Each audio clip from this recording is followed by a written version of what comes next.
ஆண்டவரும் உலக இரட்சகருமாயிருக்கிற இயேசு கிறிஸ்துவின் நாமத்தில் லாகிம் டிவி வழங்கும் ஆட்டுக்குட்டியானவரின் சத்தம் என்கின்ற இந்த நிகழ்ச்சிக்கு உங்கள் யாவரையும் நாங்கள் அன்போடு கூட வரவேற்கிறோம். நீங்கள் சுகமாயிருப்பீங்க அப்படின்னு நம்புகிறேன். ஆண்டவர் இந்த நாளில் எல்லா நன்மைகளினாலும் ஆசீர்வாதங்களினாலும் அற்புதங்களினாலும் உங்களை நிரப்புவார்னு உங்களை வாழ்த்துறேன். பரிசுத்த வேதாகமத்தில் எரேமியா எழுதின தீர்க்கதரிசன புத்தகம் 31 அதிகாரம் 13 வசனத்தை வாசிக்க கேட்போம்.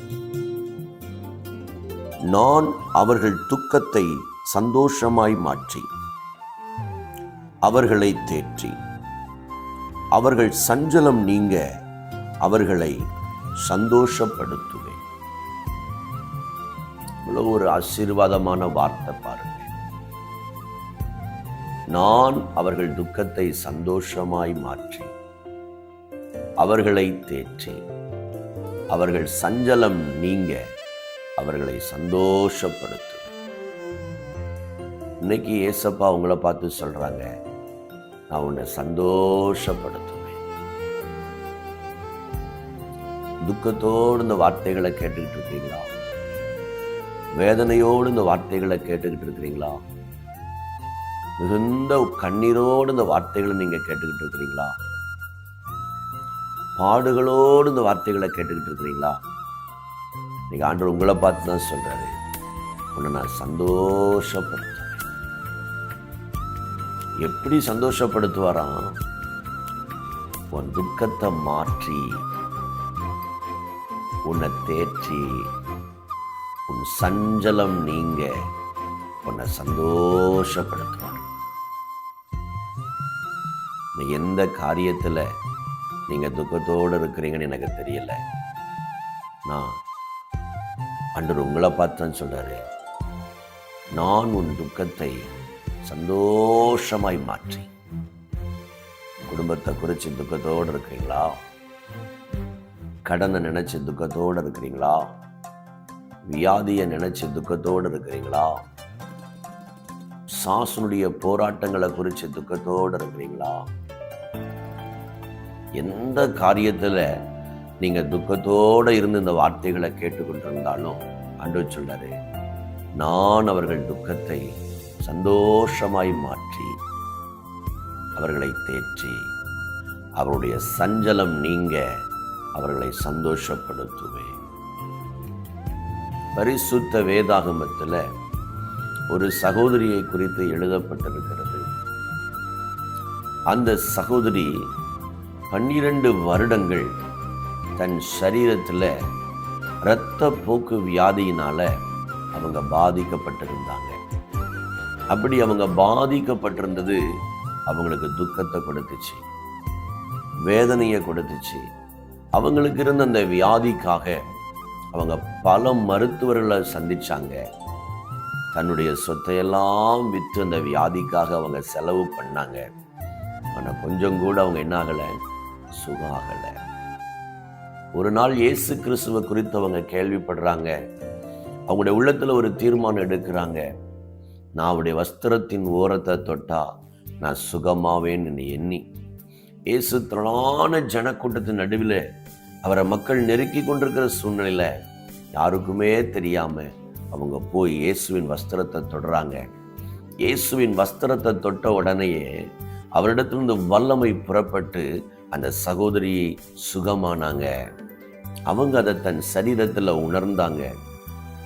இயேசு கேட்கிறாரு, என்னை தொட்டது யார்?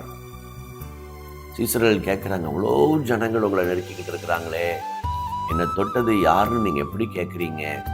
இல்லை, இவர்கள் எல்லாம் நான் செய்கிற அற்புதங்கள் அதிசயங்களை பார்க்கும்படி வந்திருக்கிறாங்க. ஆனால் என்னை தொட்டவங்க இன்னைக்கு எனக்கு ஒரு அற்புதம் நடக்கணும்னு நம்பிக்கையோடு என்னை தொட்டாங்க, அது எனக்கு நல்லா தெரியுதுன்னு சொன்ன உடனே தன்னிடத்தில் நடந்த அந்த அற்புதங்களை அந்த அறிந்த அந்த சகோதரி அவருக்கு முன்பாக விழுந்து, தான் யார், தான் எந்த ஊர்லேருந்து வந்தேன், எப்படிப்பட்ட வியாதியில் கஷ்டப்பட்டேன், இந்த வியாதிக்கு நான் எவ்வளவு வைத்தியம் செலவு பண்ணேன், அதுக்கு என்னெல்லாம் நான் செலவு பண்ணேன், எப்படியெல்லாம் நான் கஷ்டப்பட்டேன், இப்போ நான் எப்படி ஆரோக்கியமானேங்கிறத அவங்க சொன்னாங்க. ஆண்டவர் சொன்னாரு, ஸ்ரீயே, ஓ விசுவாசம் உன்னை ரட்சித்தது, சமாதானத்தோடு போ, உன் வேதனை நீங்கி சுகமாயிரு என்று சொல்லி அவர்களை ஆசீர்வதித்தார். 12 வருட சஞ்சலத்தை நீக்கி அவங்களை ஆண்டவர் சந்தோஷப்படுத்தினார். 12 வருட அந்த வியாதியினால் அவங்க பட்ட உபத்திரவத்தை, அந்த வியாதியினால் அவங்க பட்ட அவமானத்தை, அந்த வியாதியினால் அவங்க இழந்த பணத்தை, அந்த வியாதியினால் அவங்க இழந்த எல்லாவற்றையும், அந்த சஞ்சலத்தை எல்லாம் ஆண்டவர் நீக்கி அவங்களை ஆண்டவர் சந்தோஷப்படுத்தினார். இன்னைக்கு நீங்க அப்படி இருக்கிறீங்களா? துக்கத்தோடு இருக்கிறீங்களா? ஆண்டவர் சொல்றாரு, உங்க துக்கத்தை ஆண்டவர் சந்தோஷமா மாற்றி உங்களை தேற்றி உங்களுடைய சஞ்சலம் நீங்க ஆண்டவர் உங்களை சந்தோஷப்படுத்துவார். உங்க சஞ்சலம் நீங்க சந்தோஷப்படுத்துவார். அந்த அருமையான சகோதரருடைய வாழ்க்கையில செய்த ஆண்டவர் உங்களுக்கு செய்வார்.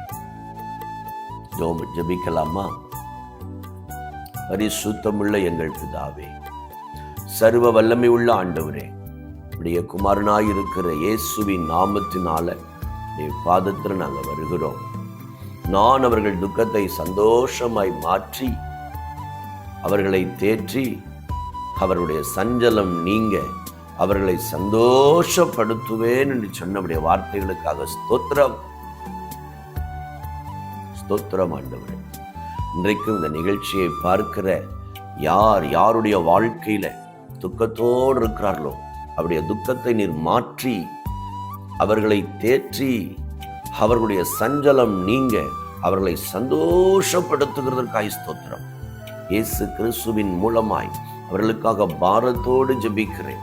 எந்த காரியத்தில் அவங்க சஞ்சலப்பட்டு கொண்டிருக்கிறாங்களோ அவருடைய சஞ்சலம் நீங்க சந்தோஷப்படுத்துங்க. உங்க நாமத்தை உயர்த்துங்க, உங்க நாமத்தை மேன்மைப்படுத்துங்க.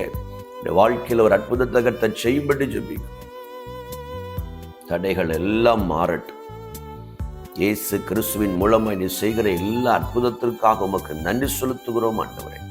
இயேசுவின் மூலம் ஜெபிக்கிறோம் நல்ல பிதாவே, ஆமென். பிரியமானவர்களே, நீங்க முதல் முறையாக இந்த நிகழ்ச்சியை நீங்க பார்க்கிற நபராக இருப்பீங்கன்னா லாகிம் டிவி என்கிற எங்களுடைய யூடியூப் சேனலை நீங்க சப்ஸ்கிரைப் பண்ணும்படி உங்களை அன்பா கேட்கிறேன்.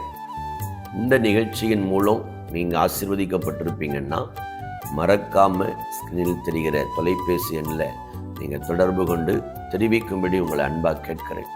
இந்நிகழ்ச்சியை நீங்க மற்றவங்களுக்கு பகிரும்படி இயேசுவின் மூலம் உங்களை அன்பாய் கேட்கிறேன். கர்த்தர் உங்களை ஆசீர்வதிப்பார். God bless you.